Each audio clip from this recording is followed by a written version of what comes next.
Hi, in this video, let me show you how you can clean the print heads on your Epson EcoTank ET-3950 or ET-3958. So over here on the display, if we use the control panel on the right side, if we go to maintenance, press OK, then go down, we're going to have print head cleaning. And if you go down, you have power ink flushing. Both of these options are all about cleaning the print heads in case you didn't use the printer often and the ink is dried up. Print head cleaning will clean the print heads using a minimal amount of ink, because no matter what you do, when you clean the print heads, your ink levels will go slightly down. Unfortunately, you're going to waste some ink.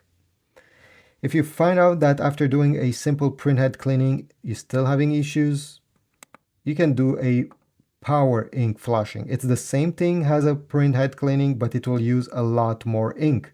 So don't do this very often because you're going to deplete your ink, and yeah, this is not great. So this is it. These are the two options. So if you select one of them, basically is that it recommends you to do a nozzle check. This is where it prints a page telling you to take a look at it, and it will show you if you need a print head cleaning or not.